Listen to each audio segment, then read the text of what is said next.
É um assunto muito importante. Muita gente aqui falou que tinha câncer, tá com câncer metastático, muita gente está assistindo por causa do familiar, e eu acho muito válido a gente trazer esse tema, né? Porque é um assunto pesado, receber o diagnóstico já é difícil, mais difícil ainda é receber um diagnóstico de câncer metastático. Eu tive uma aluna que ela mandou uma mensagem para mim um tempo desse, dizendo que foi difícil, ela recebeu o diagnóstico, mas ela se sentiu mais mal ao receber o diagnóstico de metástase depois. Então, dois baques aí na vida da pessoa, porque as pessoas geralmente associam a metástase já ao fim da vida, né? Já que não, já identifica como se fosse algo que não tem o que fazer. E a gente vai falar muito sobre isso aqui, né? Até para desmistificar isso, para trazer mais clareza do que significa esse termo, né, Vivian? É muito importante. Eu vi um comentário que eu vou começar a falar por ele. Uma pessoa que está aqui falou assim: quando tem metástase, já parece que é o fim. E não, gente, metástase é só um conceito, um estágio da doença, mas existe possibilidade de controle, de tratamento. E tem muitos pacientes metastáticos onde a gente consegue cronificar a doença. O que é cronificar? É controlar, é transformar o câncer numa doença crônica, como uma hipertensão, diabetes, que requer tratamento, mas é possível o controle. Então, existem muitos pacientes que a gente já consegue fazer isso. Então, tem como sim, gente, tem como controlar. E é isso que eu vim falar aqui hoje para vocês. E muitas vezes esse controle a pessoa consegue até chegar na remissão, né? Então, sim, realmente se transforma numa doença crônica. A gente tem algumas fases do controle. Existe aquele controle onde a gente tem a doença fica estabilizada nos exames de imagem e ela nem cresce, nem vai para outros órgãos, ela permanece onde ela está. Exemplo, vamos supor um câncer de intestino com metástases no fígado que não dá para operar as metástases, mas elas ficam estabilizadas, não crescem, não vão para outro lugar. Isso é controle. É um controle parcial, estável. E eu tenho também remissão. O que é a remissão? É quando eu tenho a resposta radiológica completa. O que quer dizer isso? O paciente faz os exames, tomografia, PET scan, ressonância, e a doença some da imagem. Isso significa que o paciente metastático entrou em remissão. Então, existem as duas formas de controle, mas ambas são um sucesso. Tem pacientes que chegam tristes e falam: doutora, mas eu estou fazendo tratamento, não diminuiu nada, não funcionou. Muito pelo contrário, se eu consigo estabilizar e ele não cresceu e não passou para outro órgão, isso é um sucesso também. Porque o que a gente mais tenta é esse controle da doença, né? Porque o câncer, ele vai crescendo, ele não tem controle, vai crescendo, e tem essa progressão muito rápida, muito acelerada, e quando a gente consegue controlar a doença, já é um sucesso imenso. Sim. Então, é muito assim, a gente mudar a perspectiva, a forma de olhar, né? E ver o que é um sucesso para o tratamento de um paciente metastático. Mudar um pouco a perspectiva, obviamente focar na remissão. E muitos me perguntam: doutora, câncer metastático tem cura? Aí eu respondo, em 2% dos pacientes, em alguns casos, eu já vi cura sim, vou até citar para vocês. Em 98% dos outros pacientes, não. Eu digo, tecnicamente, não. Porque eu não sou ninguém para tirar a esperança. Eu digo que sim, a palavra cura, ela pode ser substituída nesses casos pela palavra remissão e pela palavra controle, que no ponto de vista conceitual e da vida da pessoa tem significados semelhantes. Mas os casos de cura que eu já vi, né, e 2% que são relatados na literatura, casos de melanoma com metástase, com imunoterapia, eu já vi cura com metástase. Câncer de testículo com metástase é altamente curável. Câncer de mama HER2 positivo também já vi cura. Eu já vi cura nessas três situações, mesmo sendo metastático. Maravilha. E outra dúvida que as pessoas têm muito, Vivian, é se todo tipo de câncer pode gerar metástase. Pode. Todo tipo de câncer, exceto aqueles mais comuns, assim, de pele, o câncer de pele não melanoma, que é aquele basocelular, espinocelular, mas, assim, com exceção dos cânceres de pele, todos podem, né, atingir a corrente sanguínea ou a corrente linfática, e isso é a metástase. Existe a diferença, né? Eu queria que tu falasse um pouquinho também para o pessoal entender. Existe a diferença dos tipos de câncer, onde é que ele vai dar a metástase, né? Existe. Depende principalmente da localização do tumor e da drenagem linfática, dos gânglios. Então, o primeiro lugar para onde, em geral, ocorre a metástase é o gânglio, o linfonodo que fica ao redor daquele órgão. E por que isso? Por conta da proximidade do órgão.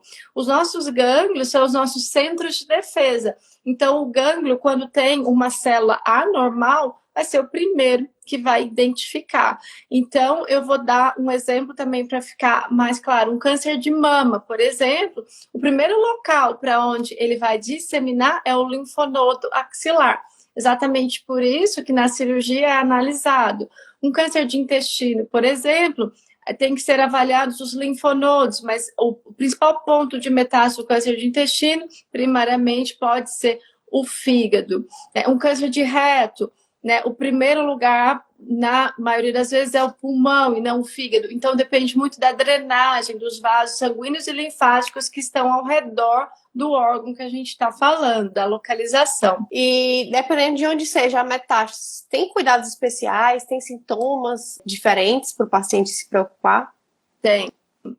Por exemplo, se tem uma metástase óssea, o paciente pode começar a sentir dor óssea. Então, isso pode ser um sinal de alarme. Uma dor óssea que o paciente não tinha, uma dor que não melhora com o movimento, uma dor que tem um ponto fixo, deve chamar a atenção. Outros sintomas, né? Quando o tumor vai para os pulmões, pode dar uma falta de ar, queda de saturação no oxímetro, dor torácica, tosse, pode ser um sinal de metástase no pulmão. Caso ocorra uma metástase no fígado, pode acontecer da pessoa ficar ictérica, que é a pessoa ficar amarelada, pode ocorrer de ter dor abdominal, alteração nos exames laboratoriais do fígado, alteração dos marcadores tumorais em todas essas situações. E o ideal é que a gente não espere o paciente ter sintomas, né? Obviamente, 20% de todos os casos de câncer no Brasil já são diagnosticados metastáticos, mas um paciente que, por exemplo, teve um câncer, está em acompanhamento, exatamente por isso que a gente pede os exames de rotina, para se acontecer algo, a gente descobrir no início e não esperar que o paciente tenha sintomas. Sim, por exemplo, câncer com metástase hepática, né? Muitas vezes a metástase hepática é assintomática para o paciente, né? A gente vai identificar mais ali nos exames. E aí o paciente não está sentindo nada e a gente precisa ficar acompanhando esses exames para fazer os ajustes que precisam, né? Até, inclusive, por exemplo, na alimentação. A alimentação, às vezes, se já tem metástase ali naquele fígado, a gente já tem um cuidado maior para que não sobrecarregue aquele órgão, né? Já está mais debilitado. Com certeza, Brena. Aí eu vou contar uma história para vocês, e aqui não é para assustar ninguém, é mais para ilustrar, para a gente falar a importância. Uma paciente minha, ela havia tido o primeiro câncer de mama em 2018. E aí a gente estava acompanhando. E aí, ano passado, final do ano, no acompanhamento, surgiu um novo câncer na outra mama e já com metástase no fígado, mas inicialmente, e ela não sentia nada. Como é que a gente descobriu isso? Com os exames, porque ela fazia tomografia, ultrassom, então isso foi importante para fazer esse diagnóstico no começo. E isso sobre alimentação é importantíssimo, porque inclusive é um dos pilares da oncologia integrativa que eu aplico, né, que a nutrição é, sim, um remédio necessário a ser associado ao tratamento do câncer. É um tratamento também, né? Até nessa questão do controle da doença, né? Então, dependendo do padrão de alimentação que o paciente tem, a gente tem a capacidade aí de também modular alguns marcadores inflamatórios.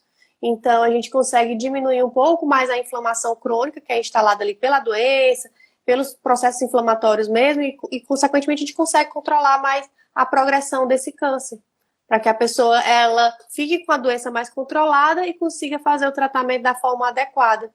Consegue sim. E assim, eu tenho ouvido, né, sobre o protocolo que você aplica, o PASE. Tem uma paciente que acho que é uma paciente nossa em comum. Ela passou comigo esses dias em consulta e ela me contou, né, do PASE e como isso faz a diferença, né? Porque ao mesmo tempo que melhora a tolerância dos pacientes à quimioterapia, reduzindo os efeitos colaterais, né, existe uma melhora sistêmica. Porque é o que ele fala, gente, é a mesma coisa. Eu vou jogar o meu tratamento de quimio, eu posso jogar ele no rio Tietê ou eu posso colocar ele no rio limpinho, onde é que ele, em qual corpo ele vai funcionar melhor e modular a imunidade, a questão inflamatória com a dieta, é o melhor remédio. E muitas pessoas buscam soluções mágicas em suplementos, mas não é o caminho. O caminho principal é a alimentação, né? Ajustar essa base, né? E isso a gente consegue até melhorar a resposta aos medicamentos, né? Consegue responder melhor aos medicamentos que estão sendo prescritos. Um ponto, por exemplo, se você tem o intestino saudável, o intestino que funciona, se você faz uso de medicações que são orais, já começa por aí, né? Então, para absorver os medicamentos, você tem que estar com o intestino ali funcionando adequadamente. Além disso, dentro desse intestino, né, se ele estiver saudável ou não, ele também pode gerar mais quadros inflamatórios. Então, quem não tem o intestino saudável, muitas vezes já está gerando mais inflamação ali local, que depois vai combinar aí com mais inflamação no corpo inteiro. Então, é um conjunto de fatores que às vezes a gente não consegue separar. Isolar esses fatores aí que podem contribuir ou agravar o tratamento. Sim, e essa questão do intestino é muito importante, porque o principal local onde o nosso tratamento oncológico vai atuar de forma negativa, e se a gente não tiver essa dieta, esse suporte, é o intestino. Então, todo tratamento oncológico, né, ele pode constipar ou dar diarreia no paciente. Então, tem que ter essa flora muito equilibrada, e por isso que é importante a alimentação, né? Existem suplementos também para isso que são associados, né? Quando a gente fala de suplemento, quando eu falo de suplemento, eu não sou contra suplemento, é uma associação. E a gente vê claramente os pacientes que conseguem levar bem um tratamento de quimioterapia são aqueles que conseguem fazer essa flora saudável, que tem tudo a ver com a tolerância ao tratamento, principalmente na parte gastrointestinal. Isso a gente consegue ver claramente. Sim. Vivian, e o pessoal sempre quando recebe o diagnóstico de câncer metastático, né, vai logo lá no Google, às vezes, pesquisar tempo de sobrevida, quanto tempo de vida eu tenho. Eu queria que tu trouxesse um pouquinho esses valores, né, essa questão do tempo, para a gente conscientizar um pouco o pessoal em relação a isso, né? Olha, uma pergunta que eu recebi hoje e é impossível de responder, né? Primeiro porque a gente não tem data de validade, não tem. E o Google só aterroriza, é isso mesmo. Eu vou contar a história do passado, comparando com o que a gente tem hoje nas medianas de sobrevida dos estudos. É isso que eu vou contar para vocês. Mas de forma específica, eu não tenho como responder isso para ninguém. E como é que a gente calcula tempo de vida de uma pessoa? Não tem como, mas a mediana, ela vem dos estudos clínicos. Então, eu vou trazer aqui a história do tumor de mama HER2 positivo, tá? Tumor de mama HER2 positivo, antes do surgimento aí das novas medicações que nós temos, tinha uma sobrevida aí mediana, quando descobria metástases, de 12 meses, 1 ano. Quando eu falo em mediana, eu estou falando que a média dos pacientes viviam 12 meses, mas que tinham pacientes que estavam fora dessa curva, meio da curva, viviam alguns anos, e tinham pacientes que viviam menos de 12 meses, é a média. Com os medicamentos atuais, essa curva de sobrevida, ela saltou de 12 meses, onde eu não tinha os medicamentos, né, e hoje eu tenho mais de 56 meses, então eu tenho essa mediana, né, com mais de 56 meses. Então, aqui a gente está falando de 1 ano para anos. Obviamente, quando os pacientes HER2 tratadas com os melhores medicamentos, Eu tenho pacientes que vivem muito mais de 56 meses, eu tenho pacientes metastáticas que já são metastáticas há 17 anos, HER2 estão aí, e tem pacientes que vivem menos. Então, a gente pega esses dados de sobrevida, que sobrevida é o nosso termo técnico que a gente usa para tempo de vida, dos estudos clínicos. Mas isso não é aplicado para o indivíduo em si, que é individual, isso é para a mediana da população. Então, quando a pessoa me pergunta isso, eu falo, não sei, você não tem data de validade, e enquanto a gente consegue controlar o tumor, podem surgir novos medicamentos que podem ir prolongando paulatinamente a sua vida. Então, pode ser que uma situação que antes eu tenho um remédio hoje e acabou o remédio, eu não tenho mais o que fazer, pode sim chegar um remédio novo e eu já ter o que fazer e conseguir prolongar. E a cada prolongamento eu tenho um prolongamento total e a pessoa vai vivendo. Então, assim, não existe data de validade, essa é a resposta.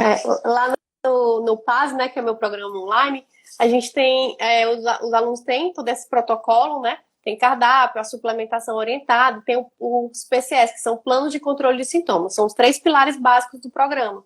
Mas dentro do programa também tem aula sobre alimentação para que ele compreenda a doença, compreenda aí o processo e aprenda a se alimentar com um padrão mais anti-inflamatório para levar aí para o resto da vida.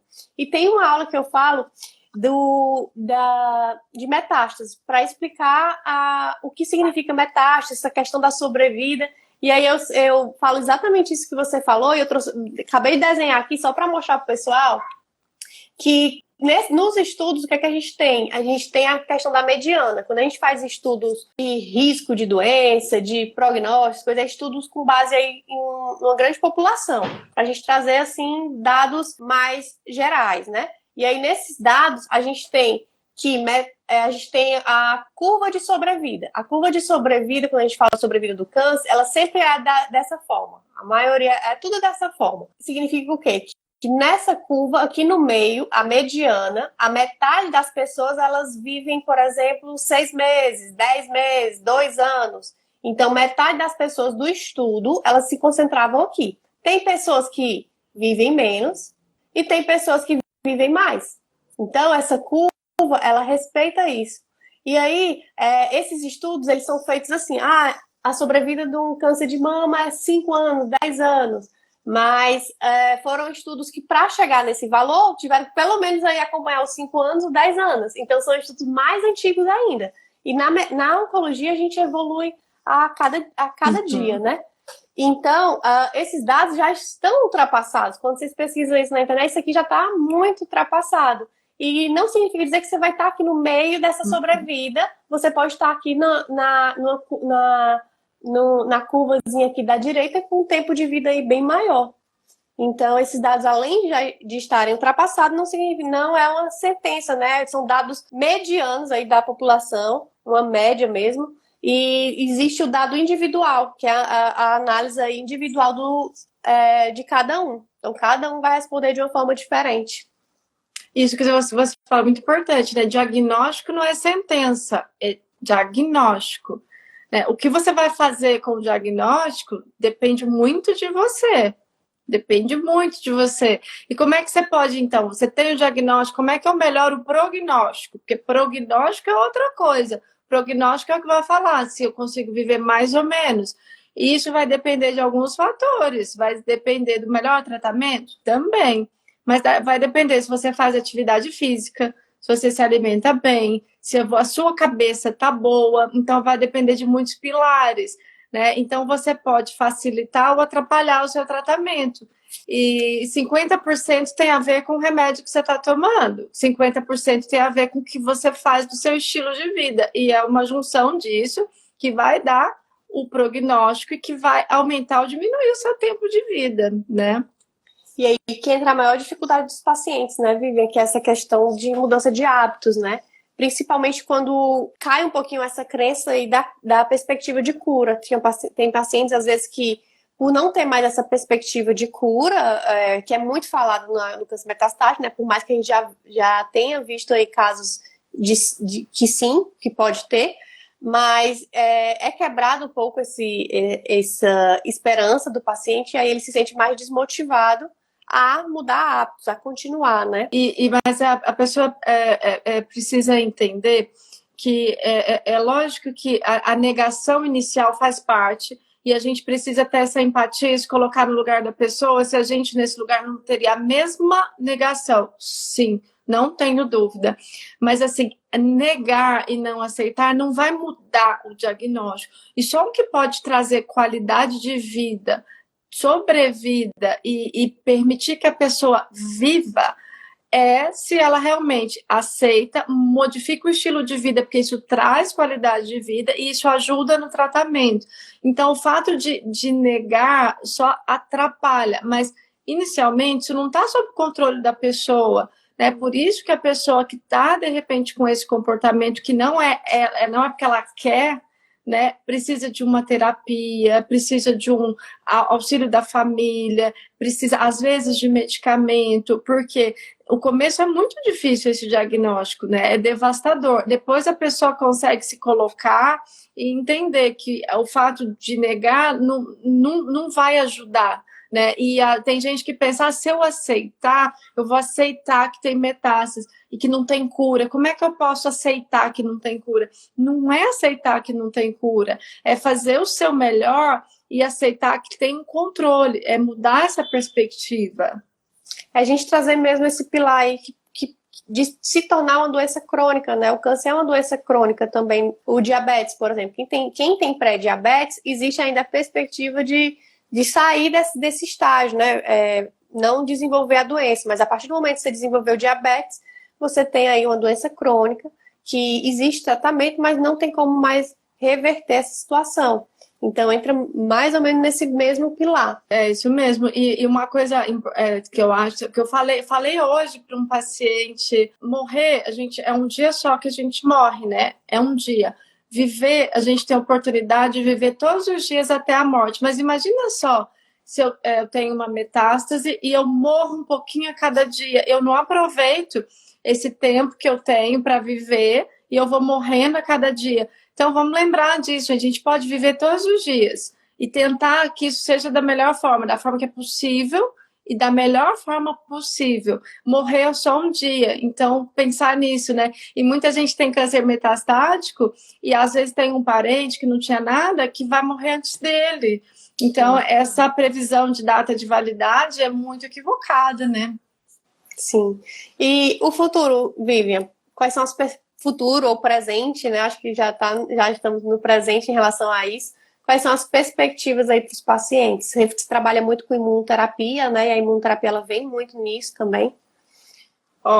Onde o câncer está avançando, na imunoterapia, sim. Nas drogas conjugadas, droga conjugada é quando a gente tem um anticorpo monoclonal conjugado à quimioterapia. Então, veio um medicamento para câncer de mama fantástico aí para HER2, imunoterapia, terapia-alvo. Então, nesses 3 campos aí, existe um avanço muito grande. Terapia-alvo, imunoterapia e drogas conjugadas.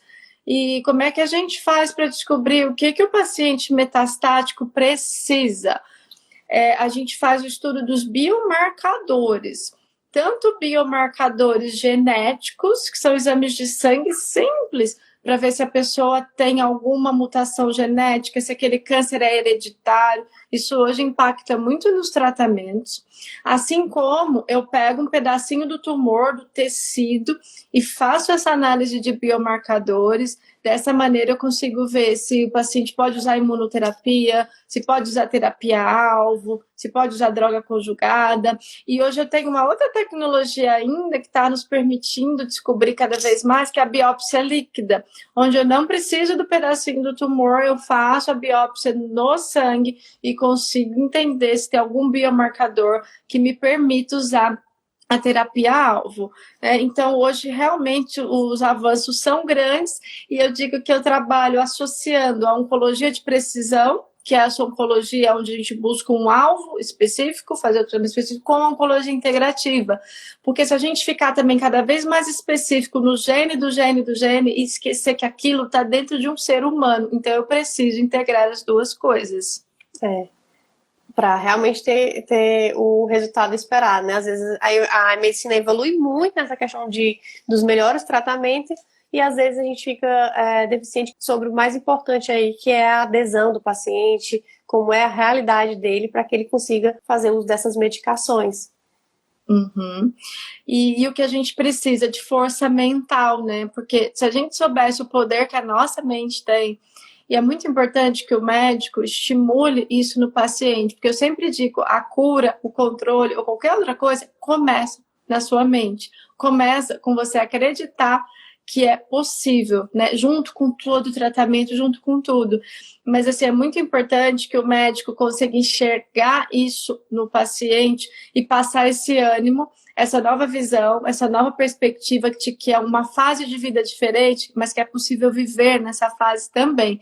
Então, passar esse ânimo, né, e esse brilho no olho, e essa questão, ó, a sua mente é poderosa e ela pode te conduzir, sim, para uma melhora. Então, isso é primordial. Eu acho que isso faz muita diferença também no tratamento. Faz. Inclusive, eu recebo muitas pessoas aqui no meu Instagram que chegam, muitas vezes passaram por médicos, por algum profissional, e por ter um câncer aí mais avançado, com metástase, foi orientado que podia comer de tudo.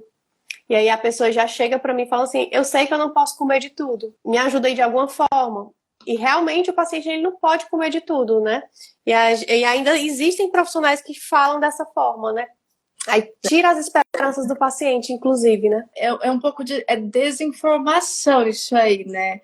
Porque é exatamente, você não pode condenar uma pessoa porque ela tem metástase. E essa história de posso comer de tudo, isso não existe mais. Isso existia anos atrás, onde a gente não tinha o conhecimento que a gente tem hoje.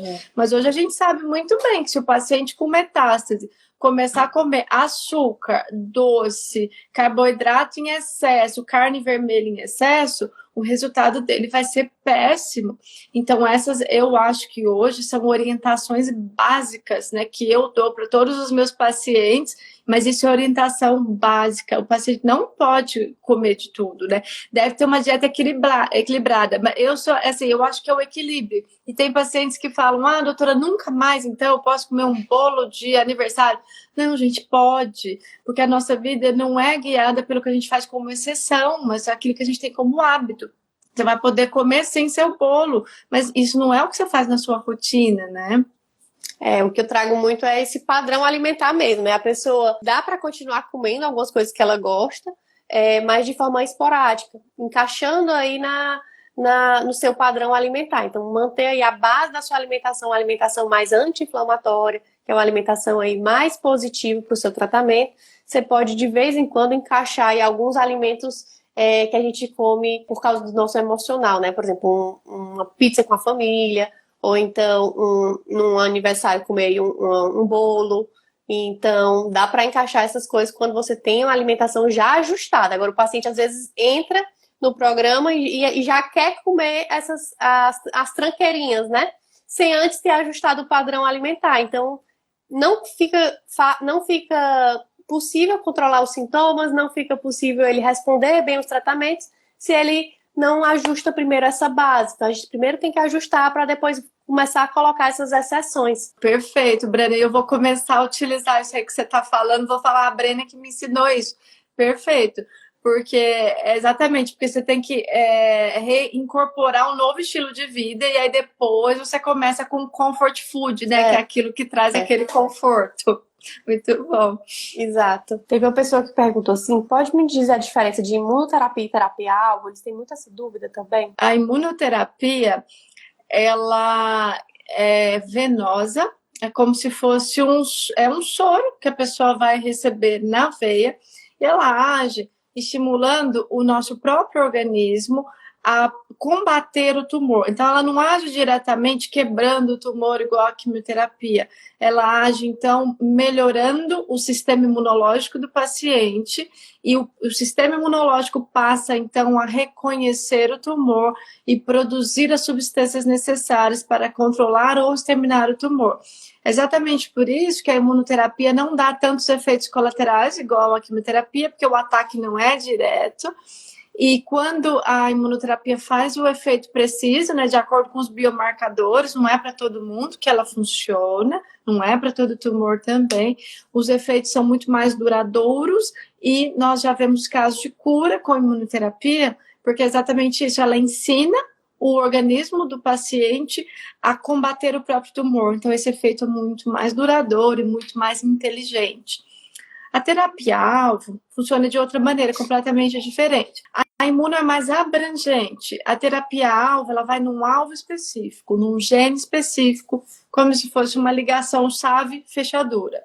Um exemplo é câncer de pulmão, com mutação do EGFR.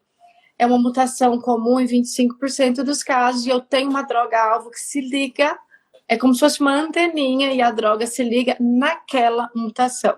Então, ela é específica, não dá também tantas reações quanto a quimioterapia, é um comprimido que o paciente toma em casa, e ela vai se ligar, então, em todas as células tumorais que contenham aquela mutação. Então, é uma chave fechadura. E a imunoterapia é algo sistêmico que age na imunidade. Então, uma é venosa, a outra é oral, e o mecanismo de ação delas é completamente diferente. Eu costumo dizer que são duas terapias-alvo, mas alvos diferentes. Um é o alvo que é o tumor, né? Que seria a terapia-alvo ali, diretamente no tumor, e a imunoterapia, o alvo é o sistema imunológico. Uhum. Exatamente. Mas elas são terapias-alvo, por serem terapias que vão ali direitinho em algum canto, elas não têm aqueles efeitos colaterais da quimioterapia, que é uma terapia sistêmica mesmo, vai atirando aí em todo canto. Perfeito. Eu acho que era isso. Vivi, eu queria agradecer de coração, acho que deu para tirar muitas dúvidas. Eu estou em São Paulo, né? Eu atendo em São Paulo, tenho 2 consultórios aqui. Em um deles, a gente faz os tratamentos mais modernos para o câncer, né? Onde a gente tem um centro de infusão. A gente faz imunoterapia, quimioterapia, terapia-alvo. Então, também, quem quiser vir aqui para São Paulo fazer o tratamento comigo, será bem-vindo.